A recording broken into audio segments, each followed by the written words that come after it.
The Sea-Wolf by Jack London. Chapter 9.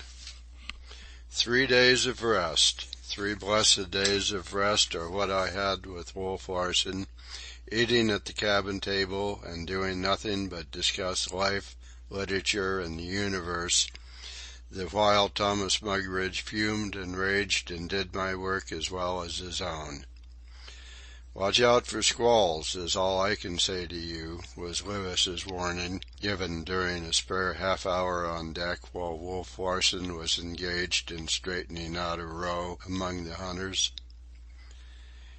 "Ye can't tell what'll be happenin'," Lewis went on, in response to my query for more definite information. "The man's as contrary as air currents or water currents. You can never guess the ways of him. 'Tis just as you're thinkin' you know him and are makin' a favourable slant along him that he whirls around dead ahead and comes howlin' down upon you and a-rippin' all of your fine-weather sails to rags." So I was not altogether surprised when the squall foretold by Lewis smote me. We had been having a heated discussion, upon life of course, and, grown overbold, I was passing stiff strictures upon Wolf Larsen and the life of Wolf Larsen. In fact, I was vivisecting him and turning over his soul stuff as keenly and as thoroughly as it was his custom to do it to others. It may be a weakness of mine that I have an incisive way of speech, but I threw all restraint to the winds and cut and slashed until the whole man of him was snarling. The dark sun-bronze of his face went black with wrath, his eyes were ablaze. There was no clearness or sanity in them, nothing but the terrific rage of a madman. It was the wolf in him that I saw, and a mad wolf at that. He sprang for me with a half-roar, gripping my arm. I had steeled myself to brazen it out, though I was trembling inwardly, but the enormous strength of the man was too much for my fortitude. He had gripped me by the biceps with his single hand, and when that grip tightened I wilted and shrieked aloud. My feet went out from under me. I simply could not stand upright and endure the agony. The muscles refused their duty. The pain was too great. My bicep was being crushed to a pulp. He seemed to recover himself, for a lucid gleam came into his eyes, and he relaxed his hold with a short laugh that was more like a growl. I fell to the floor, feeling very faint, while he sat down, lighted a cigar, and watched me as a cat watches a mouse. As I writhed about I could see in his eyes that curiosity I had so often noted, that wonder and perplexity, that questing, that everlasting query of his as to what it was all about. I finally crawled to my feet and ascended the companion stairs. Fair weather was over, and there was nothing left but to return to the galley. My left arm was numb, as though paralyzed, and days passed before I could use it, while weeks went by before the last stiffness and pain went out of it. And he had done nothing but put his hand upon my arm and squeeze. There had been no wrenching or jerking. He had just closed his hand with a steady pressure. What he might have done I did not fully realize till next day, when he put his head into the galley, and as a sign of renewed friendliness asked me how my hand was getting on. "It might have been worse," he smiled. I was peeling potatoes. He picked one up from the pan. It was fair size, firm, and unpeeled. He closed his hand upon it, squeezed, and the potato squirted out between his fingers in mushy streams. The pulpy remnant he dropped back into the pan and turned away, and I had a sharp vision of how it might have fared with me had the monster put his real strength upon me. But the 3 days' rest was good in spite of it all, for it had given my knee the very chance it needed. It felt much better, the swelling had materially decreased, and the cap seemed descending into its proper place. Also, the 3 days' rest brought the trouble I had foreseen. It was plainly Thomas Mugridge's intention to make me pay for those 3 days. He treated me vilely, cursed me continually, and heaped his own work upon me.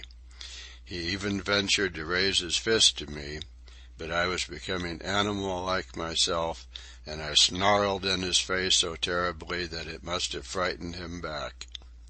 It is no pleasant picture I can conjure up of myself, Humphrey Van Weyden, in that noisome ship's galley, crouched in a corner over my task, my face raised to the face of the creature about to strike me, my lips lifted and snarling like a dog's, my eyes gleaming with fear and helplessness and the courage that comes of fear and helplessness.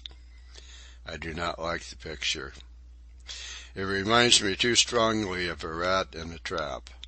I do not care to think of it, but it was elective, for the threatened blow did not descend.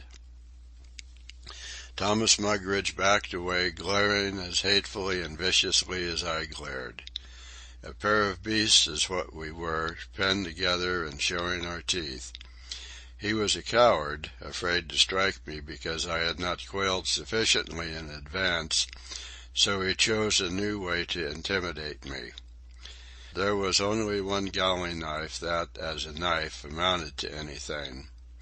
This, through many years of service and wear, had acquired a long, lean blade. It was unusually cruel-looking, and at first I had shuddered every time I used it. The cook borrowed a stone from Johansen and proceeded to sharpen the knife. He did it with great ostentation, glancing significantly at me the while. He whetted it up and down all day long. Every odd moment he could find he had the knife and stone out and was whetting away. The steel acquired a razor edge.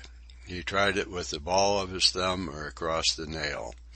He shaved hairs from the back of his hand, glanced along the edge with microscopic acuteness, and found, or feigned that he found, always, a slight inequality in its edge somewhere. Then he would put it on the stone again, and whet, till I could have laughed aloud, it was so very ludicrous. It was also serious, for I learned that he was capable of using it, that under all his cowardice there was a courage of cowardice, like mine, that would impel him to do the very thing his whole nature protested against doing and was afraid of doing. Cookie sharpening his knife for Hump was being whispered about among the sailors, and some of them twitted him about it. This he took in good part and was really pleased, nodding his head with direful foreknowledge and mystery, until George Leach, the erstwhile cabin boy, ventured some rough pleasantry on the subject. Now it happened that Leach was one of the sailors told off to douse Mugridge after his game of cards with the captain. Leach had evidently done his task with a thoroughness that Mugridge had not forgiven, for words followed, and evil names involving smirched ancestries. Mugridge menaced with the knife he was sharpening for me. Leach laughed and hurled more of his Telegraph Hill Billingsgate, and before either he or I knew what had happened, his right arm had been ripped open from elbow to wrist with a quick slash of the knife. The cook backed away, a fiendish expression on his face, the knife held before him in a position of defense. But Leach took it quite calmly, though blood was spurting upon the deck as generously as water from a fountain. "I'm going to get you, Cookie," he said, "and I'll get you hard. And I won't be in no hurry about it. You'll be without that knife when I come for you." So saying, he turned and walked quietly forward. Mugridge's face was livid with fear at what he had done, and what he might expect sooner or later from the man he had stabbed. but his demeanor toward me was more ferocious than ever. In spite of his fear at the reckoning he must expect to pay for what he had done, he could see that it had been an object lesson to me, and he became more domineering and exultant. Also there was a lust in him, akin to madness, which had come from the sight of the blood he had drawn.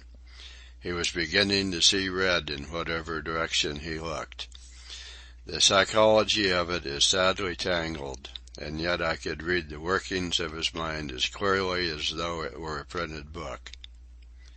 Several days went by, the ghost still foaming down the trades, and I could swear I saw the madness growing in Thomas Mugridge's eyes. And I confess that I became afraid, very much afraid. Wet, wet, wet. It went all day long. The look in his eyes as he felt the keen edge and glared at me was positively carnivorous. I was afraid to turn my shoulder to him, and when I left the galley I went out backwards, to the amusement of the sailors and hunters, who made a point of gathering in groups to witness my exit. The strain was too great. I sometimes thought my mind would give way under it, a meet thing on this ship of madmen and brutes. Every hour, every minute of my existence was in jeopardy.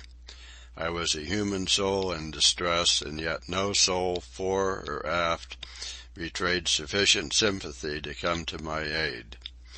At times I thought of throwing myself on the mercy of Wolf Larsen, but the vision of the mocking devil in his eyes that questioned life and sneered at it would come strong upon me and compel me to refrain. At other times I seriously contemplated suicide, and the whole force of my hopeful philosophy was required to keep me from going over the side in the darkness of night. Several times Wolf Larsen tried to inveigle me into a discussion, but I gave him short answers and eluded him. Finally, he commanded me to resume my seat at the cabin table for a time and let the cook do my work.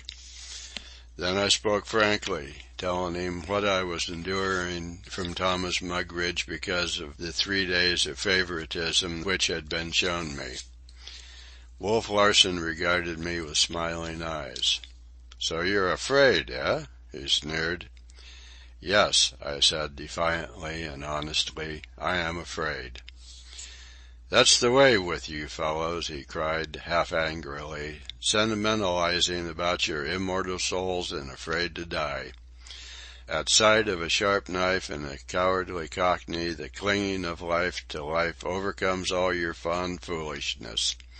Why, my dear fellow, you will live forever. You are a god, and God cannot be killed. Cookie cannot hurt you. You are sure of your resurrection. What's there to be afraid of? You have eternal life before you. You are a millionaire in immortality, and a millionaire whose fortune cannot be lost, whose fortune is less perishable than the stars and as lasting as space or time. It is impossible for you to diminish your principle. Immortality is a thing without beginning or end. Eternity is eternity, and though you die here and now you will go on living somewhere else and hereafter. And it is all very beautiful, the shaking off of the flesh and soaring of the imprisoned spirit. Cookie cannot hurt you. He can only give you a boost on the path you eternally must tread. Or, if you do not wish to be boosted just yet, why not boost Cookie? According to your ideas, he too must be an immortal millionaire. You cannot bankrupt him. His paper will always circulate at par. You cannot diminish the length of his living by killing him, for he is without beginning or end. He's bound to go on living somewhere, somehow. Then boost him, stick a knife in him, and let his spirit free. As it is, it's in a nasty prison, and you'll do him only a kindness by breaking down the door. And who knows, it may be a very beautiful spirit that will go soaring up into the blue from that ugly carcass. Boost him along and I'll promote you to his place, and he's getting $45 a month." It was plain that I could look for no help or mercy from Wolf Larsen. Whatever was to be done I must do for myself, and out of the courage of fear I evolved the plan of fighting Thomas Mugridge with his own weapons. I borrowed a whetstone from Johansen. Lewis, the boat steerer, had already begged me for condensed milk and sugar. The lazarette, where such delicacies were stored, was situated beneath the cabin floor. Watching my chance, I stole 5 cans of the milk, and at night, when it was Lewis's watch on deck, I traded them with him for a dirk as lean and cruel-looking as Thomas Mugridge's vegetable knife. It was rusty and dull, but I turned the grindstone while Lewis gave it an edge. I slept more soundly than usual that night. Next morning after breakfast, Thomas Mugridge began his whet, whet, whet. I glanced warily at him, for I was on my knees taking the ashes from the stove. When I returned from throwing them overside, he was talking to Harrison, whose honest yokel's face was filled with fascination and wonder. "Yes," Mugridge was saying, "and what does his worship do but give me 2 years in Reading? But blimey if I cared. The other mug was fixed plenty. Should have seen 'em. Knife just like this. I stuck it in like into soft butter, and the why he squealed was better than a twopenny gaff." He shot a glance in my direction to see if I was taking it in, and went on. "I didn't mean it, Tommy," he was sniffling. "So help me God, I didn't mean it." "I'll fix your bloody well right," I says, and kept right after him. I cut him to ribbons, that's what I did, and he a-squealing all the time. Once he got his 'and on the knife and tried to 'old it, 'ad his fingers around it, but I pulled it through, cuttin' to the bone. Oh, he was a sight, I can tell yer.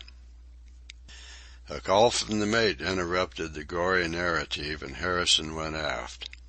Mugridge sat down on the raised threshold of the galley and went on with his knife sharpening. I put the shovel away, and calmly sat down on the coal box facing him. He favored me with a vicious stare. Still calmly, though my heart was going pit-a-pat, I pulled out Lewis's dirk and began to whet it on the stone. I had looked for almost any sort of explosion on the Cockney's part, but to my surprise he did not appear aware of what I was doing. He went on whetting his knife. So did I. And for 2 hours we sat there, face to face, whet, whet, whet, till the news of it spread abroad, and half the ship's company was crowding the galley doors to see the sight. Encouragement and advice were freely tendered, and Jock Horner, the quiet, self-spoken hunter, who looked as though he would not harm a mouse, advised me to leave the ribs alone and to thrust upward for the abdomen, at the same time giving what he called the Spanish twist to the blade. Leach, his bandage arm prominently to the fore, begged me to leave a few remnants of the cook for him, and Wolf Larsen paused once or twice at the break of the poop to glance curiously at what must have been to him a stirring and crawling of the yeasty thing he knew as life. And I make free to say that for the time being life assumed the same sordid value to me. There was nothing pretty about it, nothing divine, only 2 cowardly moving things that sat whetting steel upon stone, and a group of other moving things, cowardly and otherwise, that looked on.